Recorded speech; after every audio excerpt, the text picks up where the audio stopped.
اعوذ باللہ من الشیطان الرجیم بسم اللہ الرحمن الرحیم وَلَقَدْ زَيَّنَّا السَّمَاءَ الدُّنْيَا بِمَصَابِيحَ وَجَعَلْنَاهَا رُجُومًا لِلشَّيَاطِينِ وَأَعْتَدْنَا لَهُمْ عَذَابَ السَّعِيرِ وَلِلَّذِينَ كَفَرُوا بِرَبِّهِمْ عَذَابُ جَهَنَّمَ وَبِئْسَ الْمَصِيرُ۔ صدق اللہ العظیم۔ رب اشرح لی صدری ویسر لی امری واحلل عقدۃ من لسانی یفقہوا قولی۔ رب یسر ولا تعسر وتمم بالخیر، آمین یا رب العالمین۔ سورہ ملک کی 4 آیات ہماری الحمدللہ مکمل ہو گئی تھی پچھلے سبق تک، اور میں نے آج آپ کے سامنے 2 آیات تلاوت کی ہیں، لیکن ان 2 آیات سے پہلے کل کے سبق کے حوالے سے مفعول مطلق کا ٹاپک جو ہے وہ تھوڑا سا میں تفصیل سے آپ کے سامنے رکھنا چاہتا ہوں، کیونکہ قرآن مجید میں مفعول مطلق کا استعمال بہت زیادہ ہوا ہے، اور اس ٹاپک کو سمجھ لینے کے بعد انشاءاللہ تعالی جہاں کہیں بھی قرآن مجید میں مفعول مطلق استعمال ہوگا، آپ ان پوائنٹس کی روشنی میں انشاءاللہ تعالی بات کو آسانی سے سمجھ جائیں گے۔ مفعول مطلق سمجھانے کے لیے مجھے بورڈ کی ضرورت پڑے گی، تو بورڈ کو استعمال کرتے ہوئے میں آپ کو انشاءاللہ تعالی مفعول مطلق سمجھاتا ہوں۔ مفعول مطلق جیسا کہ آپ کو معلوم ہے کہ یہ منصوب اسم ہوتا ہے۔ منصوب اسم سے مراد حالت نصب میں آنے والا ایک اسم ہوتا ہے، اور یہ جو فعل ہوتا ہے پیچھے اسی کا مصدر استعمال ہوتا ہے، یعنی جملے میں، جملہ فعلیہ میں جو فعل استعمال ہوتا ہے یہ اسی کا مصدر ہوتا ہے، اسی کا مصدر ہوتا ہے۔ یا ہم اس کو مزید اگر اور واضح کریں تو یہ ما قبل فعل کے معنی میں ہوتا ہے، ما قبل فعل جو استعمال ہوتا ہے اس کے معنی میں ہوتا ہے۔ اسی فعل کا مصدر کہیں گے تو آپ کے ذہن میں فوری طور پہ آئے گا کہ جیسے ضربہ ہے فعل تو اس کا مصدر آتا ہے ضربن، تو آپ کہیں گے کہ ضربہ سے مصدر ضربن ہی استعمال ہوگا۔ لیکن جب ہم کہیں گے اس فعل کے معنی میں ہوگا تو اس میں لفظوں کا ملنا ضروری نہیں ہے، بس معنی ایک جیسے ہونے چاہیے۔ جیسے جلسہ کے معنی بیٹھنا کے ہوتے ہیں، قعدہ کے معنی بھی بیٹھنا کے ہوتے ہیں، تو ہو سکتا ہے کہ فعل جو ہے وہ جلسہ استعمال ہو اور مفعول مطلق جو ہے وہ قعدہ کا استعمال ہو جائے۔ تو معنی چونکہ ایک جیسے ہی ہیں، اس لیے ہم یہ کہیں گے کہ جو مفعول مطلق استعمال ہو رہا ہے وہ ما قبل فعل کے معنی میں ہوتا ہے۔ منصوب اس میں آتا کیوں ہے؟ فعل کی تاکید کے لیے، ایک اس کا کام ہے فعل کی تاکید کے لیے۔ فعل کی تاکید سے کیا مراد ہے؟ فعل کی تاکید سے مراد ہے فعل کو پختہ کرنا۔ فعل کو پختہ کرنا، اس سے کیا مراد ہے؟ پختہ کرنا کا مطلب تو آپ کو پتہ ہے، پکا کرنا۔ پکا کرنا اس سے کیا مراد ہے؟ اس سے مراد یہ ہے کہ اس میں سے، یعنی اس فعل سے غلطی یا مجاز کے احتمال کو ختم کر دینا۔ احتمال، پاسبلٹی، یعنی ایگزامپل سامنے آئے گی تو بات بالکل کلیئر ہو جائے گی۔ میں آپ کے سامنے ایگزامپل لکھتا ہوں، ضربت زیدن۔ ضربت فعل با فاعل اور زیدن اس کا مفعول بھی، فعل اپنے فاعل اور مفعول بھی سے مل کر جملہ فعلیہ ہوا۔ جب میں نے کہا کہ ضربت زیدن، تو اس میں اب 2 احتمالات ہیں، 2 پاسبلٹیز ہیں۔ ایک یہ کہ غلطی کا امکان ہے، میں نے کہا ضربت زیدن تو آپ کو حیرانی ہوئی کہ جی میں نے زید کو مارا، تو یہاں غلطی سے میں نے یہ کہہ دیا ہوگا، آپ یہ سمجھیں گے کہ میں نے غلطی سے یہ کہہ دیا، میں نے اصل میں زید کا اکرام کیا تھا، تو میں نے کہنا تھا اکرمت زیدن، تو اس کی بجائے میں نے غلطی سے کہہ دیا ضربت زیدن۔ ایک تو یہ ہوگی غلطی کا احتمال جو میں نے بات کی آپ کے سامنے. دوسرا یہ ہے کہ اس میں مجاز کا احتمال بھی ہے. مجاز کسے کہتے ہیں؟ آپ اکثر پڑھتے ہیں کہ یہاں پر یہ لفظ جو ہے اپنے مجازی معنی میں استعمال ہوا ہے. یعنی ایک تو لفظ کے حقیقی معنی ہوتے ہیں اور ایک لفظ کے مجازی معنی ہوتے ہیں. حقیقی معنی وہ ہوتے ہیں جس معنی کے لیے اس لفظ کو بنایا جاتا ہے. ٹھیک ہے نا؟ جیسے میں آپ کو مثال دوں, اب شیر کا لفظ جو ہے یہ کس لیے بنایا گیا؟ ایک جنگلی درندے کے لیے. ٹھیک, آپ کہیں گے کہ جی میں نے جنگل میں ایک شیر دیکھا, تو کوئی پریشانی نہیں, شیر اپنے حقیقی معنی میں استعمال ہوا. اب آپ کہتے ہیں جی شیر آ گیا, آپ کا کوئی بہادر دوست آتا ہے تو آپ اسے دیکھ کے کہتے ہیں جی شیر آ گیا. اب یہاں پر وہ شیر کا لفظ جو ہے وہ اپنے حقیقی معنی میں استعمال نہیں ہوا بلکہ مجازی معنی میں استعمال ہوا ہے. یا آپ کہتے ہیں جی میں نے آج شیر کو بندوق چلاتے ہوئے دیکھا, تو اب شیر ظاہر بات ہے بندوق تو نہیں چلا سکتا, تو اس سے مراد یہاں پر شیر جو ہے وہ بہادر آدمی ہے, تو یہ اس کے مجازی معنی ہے. تو اب یہاں بات میں کر رہا ہوں کہ یہاں پر جو مجاز کا احتمال ہے, مجاز کا احتمال کے معنی کیا کہ میں نے کہا ضربت زیدن, تو آپ نے سوچا کہ نہیں مارا نہیں ہوگا, انہوں نے اصل میں ڈانٹ دیا ہوگا بہت زیادہ, اور اس بہت زیادہ ڈانٹ کو انہوں نے مجازن مار سے جو ہے وہ تشبیہ دے دی, یعنی انہوں نے مجازن یہ لفظ استعمال کر دیا, مارا نہیں. تو یہ دو احتمالات تھے اس میں نے ضربت زیدن کہا تو دو احتمالات تھے, ایک غلطی کا اور دوسرا مجاز کا. اب مفعول مطلق میں لا رہا ہوں ان دونوں احتمالات کو ختم کرنے کے لیے. میں کہتا ہوں ضربت زیدن ضربن,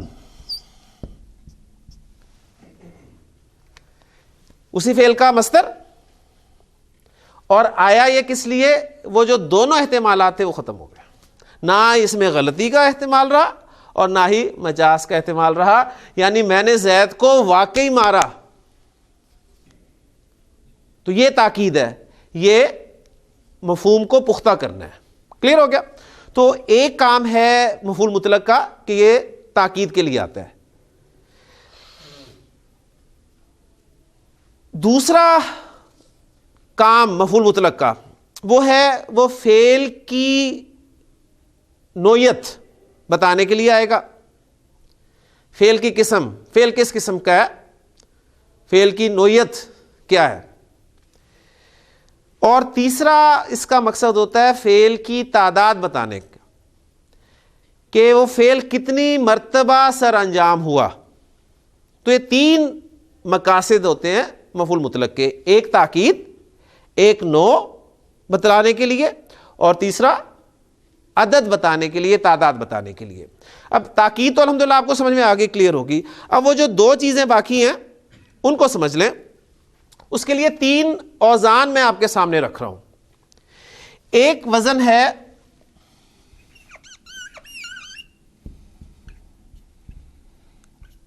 فعلتن کا, فعلتن. ایک وزن ہے فعلتن. فرق دونوں میں کس کا ہے؟ فا کلمہ کی حرکت کا ہے, فعلتن اور فعلتن. اور ایک وزن ہے فولتن.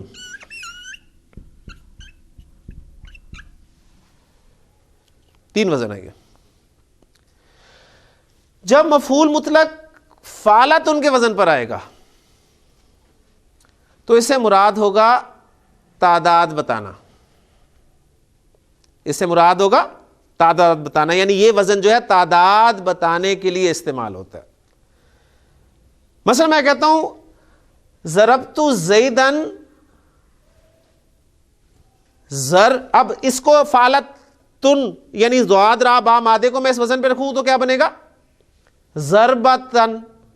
حالت نصب میں ضربتن بنے گا نا. تو ضربت زیدن ضربتن, میں نے زید کو ایک مرتبہ مارا. ٹھیک ہو گیا؟ ضربت زیدن ضربتین,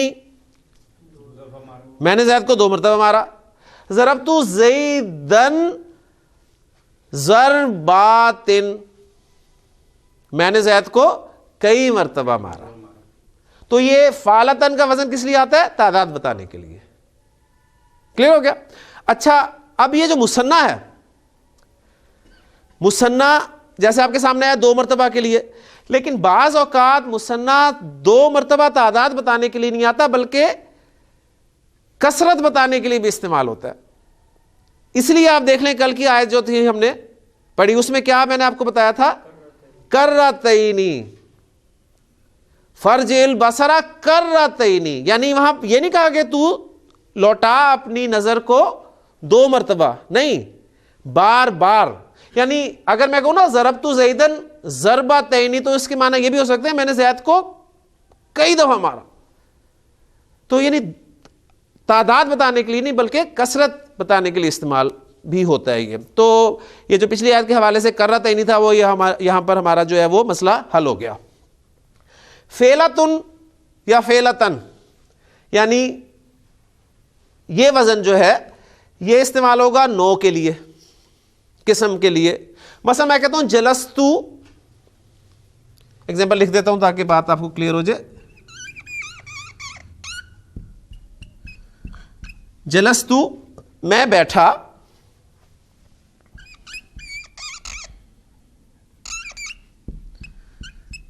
جلست القاری،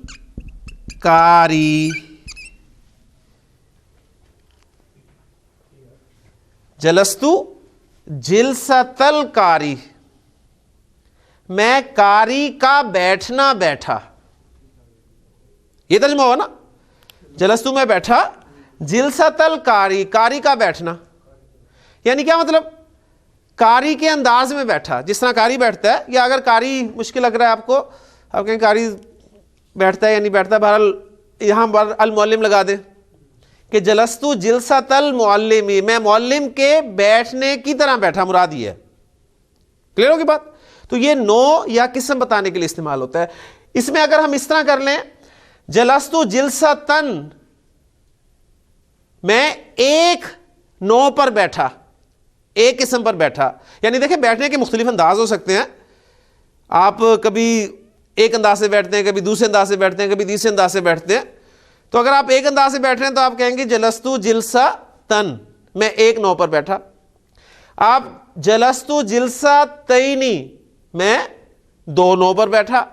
آپ کہیں گے جلستو جلساتن، میں کئی نو پر بیٹھا، مختلف انداز میں بیٹھا. تو یہ نو یا قسم بتانے کے لیے استعمال ہوگا. اور یہ جو فولت ان کا وزن ہے یہ اصل میں مقدار بتانے کے لیے استعمال ہوتا ہے. اس وزن پہ دیکھیں ایک لفظ آپ کے سامنے آئے گا لقمتن. لقمہ، وہ لقمہ کیا ہوتا ہے؟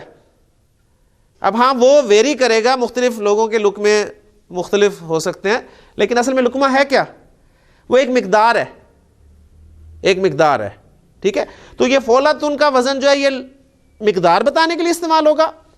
فعلتن کا وزن جو ہے یہ تعداد بتانے کے لیے استعمال ہوگا. اور فعلتن کا وزن جو ہے یہ نو یا قسم بتانے کے لیے استعمال ہوگا. تو یہ مفعول مطلق کے حوالے سے آپ کے سامنے چند ضروری باتیں تھیں. اچھا اس میں ایک بات آپ اور نوٹ کر لیں کہ جب مفعول مطلق تاکید کے لیے آتا ہے تو اس وقت اس کا مثنیٰ یا جمع نہیں لایا جاتا. اچھا اب مفعول مطلق جو ہے اس کے بارے میں ایک اہم بات اور نوٹ کر لیں. مفعول مطلق بعض اوقات جملے میں صرف مفعول مطلق کو ذکر کر دیا جاتا ہے اور فعل کو حذف کر دیا جاتا ہے. اکثر آپ دیکھتے ہیں جی شکرن، تو اصل میں یہ تھا شکرا فعل سے شکرتو، میں نے شکریہ ادا کیا، لہو شکرن، اس کا شکریہ، میں نے اس کا شکریہ ادا کیا. اسی طرح اس کی مختلف وجوہات ہو سکتی ہیں کہ فعل کو حذف کیا جاتا ہے. کہاں کہاں کون کون سے مواقع ہیں اس وقت ہمارے ٹیکسٹ میں ایک مقام آ رہا ہے، اس وقت انشاءاللہ تعالی یہ بات آپ کو بالکل کلیئر ہو جائے گی. دعا دینے کے لیے یا بد دعا دینے کے لیے بھی مفعول مطلق کو صرف ذکر کر دیا جاتا ہے اور فعل کو حذف کر دیا جاتا ہے. ٹھیک، مثلا دعا دینے کے لیے آپ کہتے ہیں، صرف کہتے ہیں سقین، کسی کو دعا دینی ہو تو آپ صرف یہ کہہ دیں سقین. سقین کے کیا معنی ہے؟ سقا یسقی پلانا. سقا کا اللہ لکھ دیتا ہوں میں.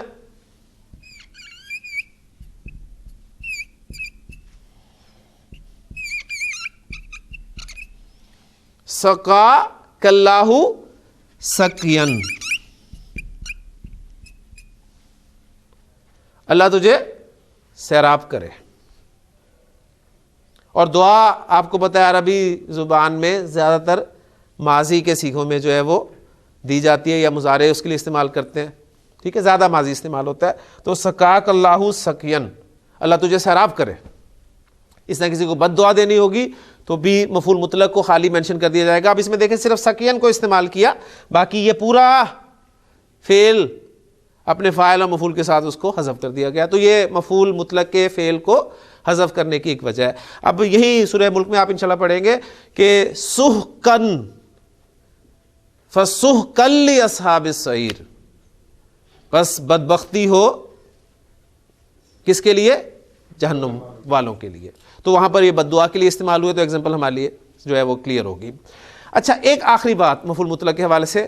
مفعول مطلق جیسے میں نے آپ کو بتایا کہ لازمی نہیں ہے کہ یہ اسی فعل کا مصدر ہو، بلکہ اصل میں اس فعل کے معنی میں ہونا ضروری ہے. اب اس میں یہ جو فرق ہے وہ اس طرح سے بھی ہو سکتا ہے کہ آپ کا فعل جو ہے وہ ایک باب سے آ رہا ہے اور مفعول مطلق دوسرے باب سے آ رہا ہے. یہ پاسبلٹی بھی ہے. بعض اوقات فعل ایک مادے سے ہے، مفعول مطلق دوسرے مادے سے ہے، معنی سیم ہے. بعض اوقات مفعول مطلق جو ہے وہ ایک باب کی بات ہوگی، غالباً باب ایک باب سے ہے اور وہ دوسرے باب سے، اور ان ابواب میں بھی ایک ثلاثی مجرد سے آ رہا ہے، ایک مزید فی سے آ رہا ہے. تو یہ مختلف کمبینیشنز آپ دیکھیں گے قرآن مجید میں بار بار آپ کو ملے گا. جیسے اس کی ایگزامپل دیکھیں، وَتُحِبُّونَ الْمَالَ حُبًّا جَمًّا. تحبونا، احبا یحبو باب فعل سے، فعل باب فعل سے آیا، اور حبن وہ باب فعل کا مصدر نہیں ہے بلکہ ثلاثی مجرد کا مصدر ہے. اسی طرح سورہ مدثر کی آیت ہے غالباً وَتَبَتَّلْ إِلَيْهِ تَبْتِيلًا. تبتل یہ باب تفاعل ہے، اور تبتیلاً مفعول مطلق جو ہے وہ باب تفعیل سے آیا. تو یہ ویریشن آپ دیکھیں گے. یہ چند پوائنٹس ہیں جو انشاءاللہ تعالیٰ اگر آپ کے ذہن میں بیٹھ گئے تو قرآن مجید میں جہاں کہیں بھی مفعول مطلق استعمال ہوگا اس وقت انشاءاللہ آپ کو یہ بات جو ہے وہ کافی حد تک سمجھ میں آئے گی. اس کے علاوہ اس میں تھوڑی سی ڈیٹیل جو ہے وہ اور ہے، لیکن اس وقت وہ کافی ہیوی ہو جائے گا ہمارا سبق. اگر اس سبق میں یعنی سورہ ملک کے اسباق میں وہ کوئی ایسا مقام آیا تو اس وقت میں اس کو مینشن کر دوں گا، ورنہ جو موٹے موٹے پوائنٹس ہیں مفعول مطلق کے حوالے سے وہ میں نے آپ کے سامنے یہاں پر مکمل کر دیے ہیں. آیت نمبر 5 کی طرف اب ہم چلتے ہیں. آیت شروع ہو رہی ہے واو سے، اور یہ واو آپ کو لکھا ہوا مل رہا ہے کہ یہ واو استنافیہ ہے. واو استنافیہ، اس سے کیا مراد ہے؟ استناف یا استنافیہ، اور پھر یہ جملہ جو ہے جملہ استنافیہ بنتا ہے، یعنی ایک نیا جملہ شروع ہو اس کے لیے. یعنی یہ واو عاطفہ نہیں ہوتی، اس کو پیچھے ہم کہیں ایڈ نہیں کر رہے ہوتے کسی جملے پہ، بلکہ اس سے ایک الگ جملہ شروع ہو رہا ہوتا ہے، اس لیے اس کو واو استنافیہ کہتے ہیں. لقد، لام آپ کا لام تاکید، اور قد آپ کا حرف تحقیق، یہ بھی تاکید کے لیے استعمال ہوتا ہے. اور لقد جب ماضی کے ساتھ استعمال ہوتا ہے تو گرامر والے جو ہیں وہ عام طور پہ اس سے پہلے ایک قسم کو جو ہے وہ محذوف مانتے ہیں کہ یہ اصل میں جواب قسم ہے. میں نے آپ کو جواب قسم کے حوالے سے جو لیکچر ایک دیا تھا اس میں میں نے آپ کو بتایا تھا کہ جواب قسم ایک جملہ ہوتا ہے، اور وہ جملہ جو ہے وہ جملہ اسمیہ بھی ہو سکتا ہے، جملہ فعلیہ بھی ہو سکتا ہے، پھر اس جملہ فعلیہ کا فعل جو ہے وہ ماضی بھی ہو سکتا ہے، مضارع بھی ہو سکتا ہے. اور جواب قسم میں جو بھی جملہ ہوتا ہے اگر وہ جملہ مثبت ہے تو اس میں زور پیدا کیا جاتا ہے لازماً. جملہ اسمیہ میں زور کیسے پیدا کیا جاتا ہے؟ انا یا لام یا دونوں کی مدد سے. ماضی میں زور کیسے پیدا کیا جاتا ہے؟ لقد کی وجہ سے. اور مضارع میں زور کیسے پیدا کیا جاتا ہے؟ لام اور نون مشدد کی مدد سے. تو یہاں پر یہ چونکہ ماضی کے ساتھ آ رہا ہے تو اس صورت میں گرامر والے جو ہے یہاں پر ایک قسم کو محذوف مانتے ہیں. بہرحال لقد آپ کا یہ لام اور لام میں تاکید اور قد حرف تحقیق سے مل کر لفظ بنا. زینا مادہ ہے آپ کا زا یا نون, باب ہے باب تفعیل. باب تفعیل میں استعمال ہوگا تو کیا بن جائے گا یہ زینا یزینو. زینا یزینو تزیینن. تزیین کسے کہتے ہیں؟ آراستہ کرنا, سجانا. تو یہ صیغہ ہے آپ کا زینا, آخری 14واں صیغہ ماضی کا, یعنی جمع متکلم کا صیغہ. ہم نے سجایا, ہم نے آراستہ کیا, ہم نے زینت دی. ہم نے زینت دی فعل پلس فاعل. جب بھی آپ کا صیغہ نمبر 1 یا صیغہ نمبر 4 کے علاوہ کوئی صیغہ ہو تو فاعل کو آپ نے فعل کے ساتھ ہی بول دینا ہے. یہ ایک پکا ٹھکا رول ہے. تو یہ صیغہ نمبر 14 اس لیے فاعل آپ ساتھ ہی بولیں گے. زینا فعل با فاعل. اب فعل با فاعل آ گیا تو آگے ہمیں مفعول چاہیے. تو السماء الدنیا, السماء یہ ہمارا مفعول تھا, لیکن چونکہ اس کے آگے الدنیا آ رہا ہے تو اس لیے ہم نے اس کو موصوف اور صفت بنا کر مفعول بنایا. السماء مؤنث لفظ ہے, اس لیے آپ دیکھ رہے ہیں کہ اس کی صفت جو ہے وہ بھی الدنیا آئی ہے. تو یہ ادنا اور دنیا, ادنا اور دنیا, ادنا مذکر ہے اور دنیا مؤنث ہے. تو السماء الدنیا کیا معنی ہوئے؟ قریبی آسمان, یعنی قریب والا آسمان. تو وَلَقَدْ زَيَّنَّا السَّمَاءَ الدُّنْيَا, اور یقیناً ہم نے آراستہ کیا قریب والے آسمان کو. کس کے ساتھ آراستہ کیا؟ آگے با حرف جر آ رہا ہے, حرف جر آیا تو آگے مجرور. مجرور جو ہے وہ ہے مصابیح. اب ہے مجرور لیکن آپ دیکھ رہے ہیں کہ اس پہ آ رہی ہے زبر, اور ہمارا ذہن بہت یہ بنا ہوا ہے کہ جر ہم مانتے ہی اس کو ہیں جس پہ زیر ہو. لیکن ہم نے اپنے اسباق میں یہی پڑھا ہوا ہے کہ زیر زبر پیش اعراب نہیں ہے. اگر آپ اعراب کو سمجھنا چاہتے ہیں تو خدا را یہ زیر زبر پیش کے تصور کو ذہن سے نکال دیں. زیر زبر پیش حرکات ہیں, اعراب اور چیز ہے.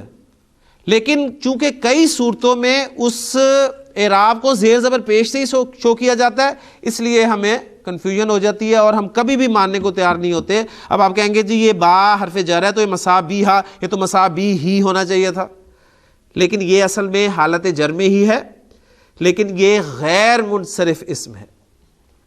مصباح, چراغ کو کہتے ہیں مصباح, اور مصباح کی جمع مصابیح.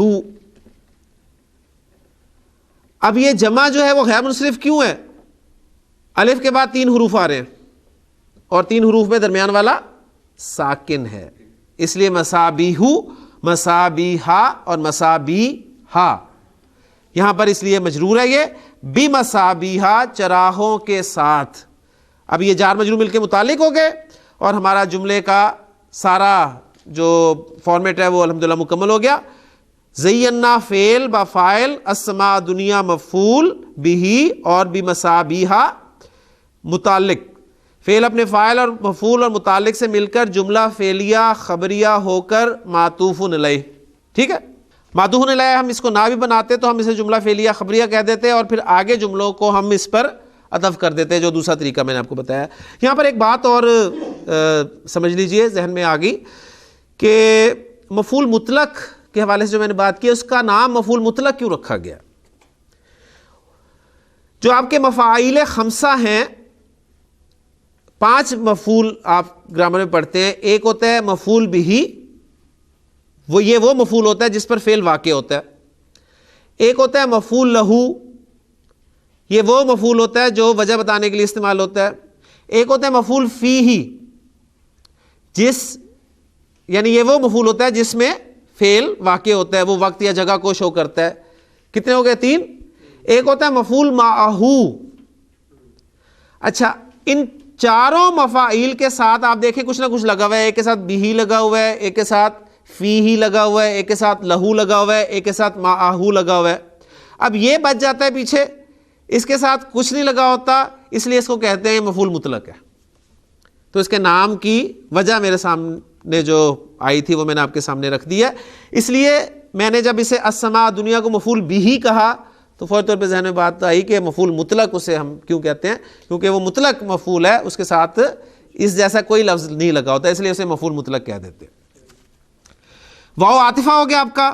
جعلناہا, جعل یجعلو بنانا, سیغہ جعلنا 14 سیغہ نمبر 14 فعل پلس فاعل, جعلنا ہم نے بنایا, ہا مفعول ہم نے اس کو بنایا. ہا کی ضمیر کس طرف جا رہی ہے؟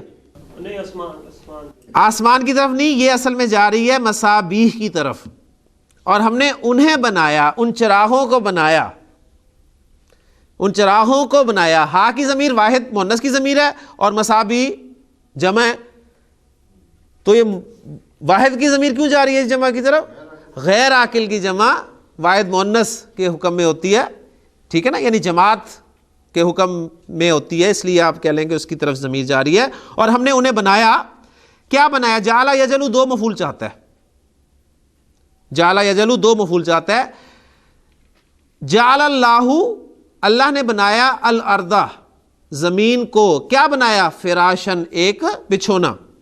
تو الارض مفعول اول اور فراشن مفعول ثانی, 2 مفعول چاہتا ہے. تو اب یہاں پر بھی دیکھیں 2 مفعول آئیں گے. وجعلناہا, ہا مفعول اول, اور ہم نے انہیں بنایا, کیا بنایا؟ رجومن, رجومن بنایا ہم نے. رجوم کسے کہتے ہیں جی؟ را جیم میم مادہ, رجما یرجمو, باب نصر ینصر سے آتا ہے رجم. رجم کسے کہتے ہیں؟ سنگسار کرنا, پتھر مارنا, ٹھیک ہے. تو یہ رجم اسم کے طور پہ بھی استعمال ہوتا ہے, یعنی سنگساری, اور پھر اس کی جمع جو ہے رجوم, یہ جمع کا لفظ ہے. تو ہم نے بنایا انہیں, کیا بنایا؟ رجوم, ٹھیک. کس کے لیے؟ للشیاطین, للشیاطین لام جارا, اور الشیاطین الشیطان کی جمع. اور ہم نے انہیں بنایا رجم کرنے کی چیز کہہ لیں, ٹھیک ہے. کس کے لیے؟ للشیاطین, شیطانوں کے لیے. اب جعلنا فعل اپنے فاعل اپنے دونوں مفعول اور متعلق سے مل کر جملہ فعلیہ خبریہ ہو کر پچھلے جملے پر عطف, یا ہم نے اسے معطوف اول لکھ دیا ہے, معطوف 1 لکھ دیا ہے اس کے آگے کہ یہ معطوف 1 ہے, پہلا معطوف ہے. اس کے بعد پھر آگے واو آ رہا ہے, واو آپ کا عاطفہ.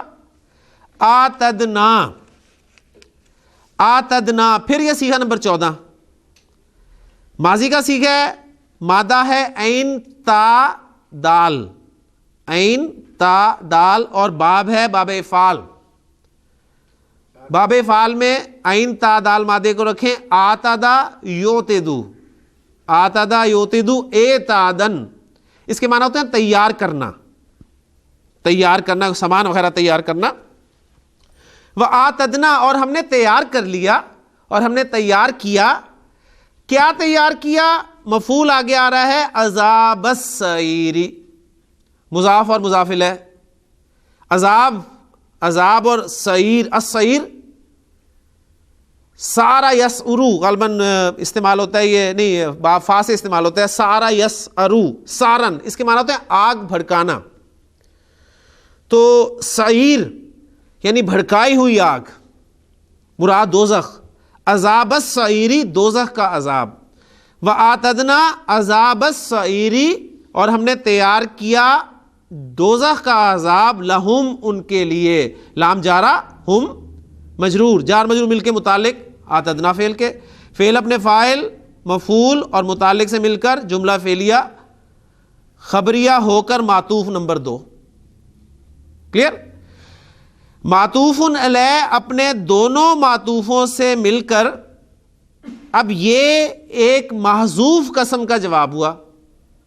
پیچھے جو میں نے بات کی تھی نا, قسم کے جواب میں آیا ہے, تو ایسے موقع پر مفسرین جو ہیں یا گرامر والے وہ ایک قسم کو محذوف مانتے ہیں.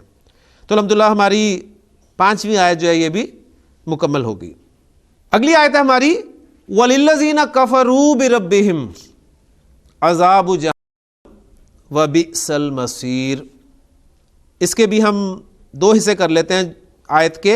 ایک حصہ ہے وَلِلَّذِينَ كَفَرُوا بِرَبِّهِمْ عَذَابُ جہنم, اور دوسرا بئس المصیر, اور واو کے ذریعے ہم اس کو جوڑیں گے یا واو کو استنافیہ مان لیں گے. اچھا, اب یہاں پر پہلی واو جو ہے یہ بھی استنافیہ یعنی نیا جملہ شروع ہو رہا ہے, اس کو ہم کسی پہ عطف نہیں کر رہے, جوڑ نہیں رہے.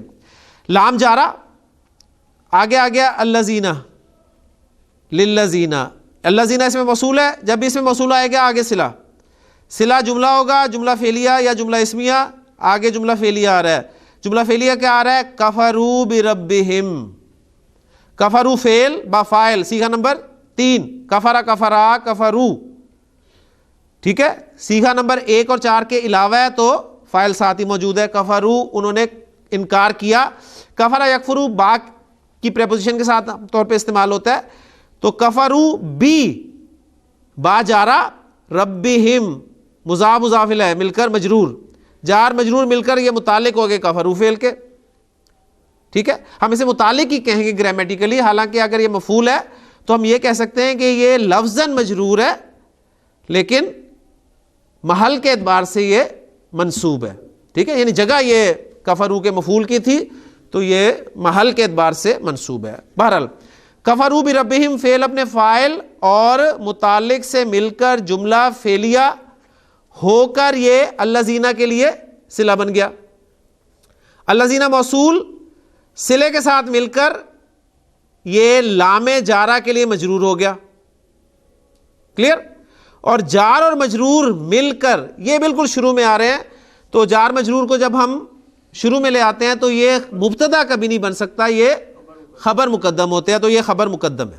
خبر مقدم اس لیے ہم اسے کہہ رہے ہیں کہ آگے جو ہمیں ایک اسم مل رہا ہے حالت رفع میں, ہو سکتا تھا اگر یہ فعل ہوتا تو ہم اسے متعلق مقدم کہہ دیتے, اگر آگے کوئی فعل ہوتا تو پھر ہم اسے کہتے ہیں یہ مقدم ہے لیکن متعلق ہے, لیکن یہاں پر چونکہ آگے ہمیں حالت رفع میں مبتدا نظر آ رہا ہے اس لیے ہم اسے خبر مقدم کہہ رہے ہیں. آگے جو ہے وہ ہے عذاب جہنم. اب عذاب آپ کا مضاف ہے اور جہنم یہ مضاف الیہ ہے اور حالت جر میں ہے, تو اس کا مطلب جہنم بھی آپ کا غیر منصرف اسم ہے. تو عذاب جہنم مضاف مضاف الیہ مل کر مبتدا مؤخر, مبتدا مؤخر اپنی خبر مقدم کے ساتھ مل کر جملہ اسمیہ, تو ایک نیا جملہ آپ کے سامنے آ گیا. اور ان لوگوں کے لیے جنہوں نے کفر کیا اپنے رب کا انکار کیا, کیا ہے؟ جہنم کا عذاب ہے. واو استنافیہ یا عاطفہ کر لیں, اور بئس المصیر لفظی ترجمہ آپ کو اس کا عام طور پہ لفظی کہہ رہا ہوں با محاورہ ترجمہ ملتا ہے, اور وہ بہت برا ٹھکانہ ہے. یہ بیسا جو ہے یہ فعل ہے, لیکن یہ فعل گرامر کی کتابوں میں آپ کو ایک ٹاپک ملتا ہے افعال المدح والذم, یعنی مدح جسے ہم بولتے ہیں تعریف, مدح کرنا کسی کی یا کسی کی مذمت کرنا, اس کے لیے عربی زبان میں کچھ افعال استعمال ہوتے ہیں. اس میں بیسا جو ہے یہ مذمت کے لیے استعمال ہوتا ہے, اور نیما یہ مدح کے لیے استعمال ہوتا ہے, ٹھیک. تو یہ آپ کا فعل ذم ہے, اور اس کا آگے المسیرو یہ فاعل آ رہا ہے, کلیئر ہو گیا. المسیرو سارا یسیرو لوٹنا, اس سے مسیر یہ مصدر ہے. سیرن بھی اس کا مصدر آتا ہے, سیرن یا سیرورتن, باب ضربہ سے باب استعمال ہو رہا ہے.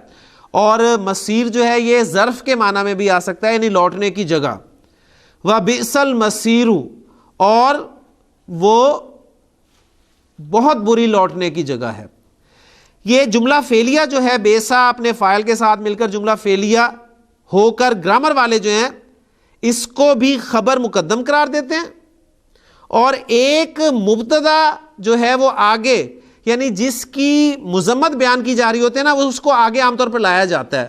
مثلا اس کو گرامر میں کہا جاتا ہے, میں کہنا چاہتا ہوں زید کتنا اچھا آدمی ہے یار, تو میں کہوں گا نعم الرجل زیدن.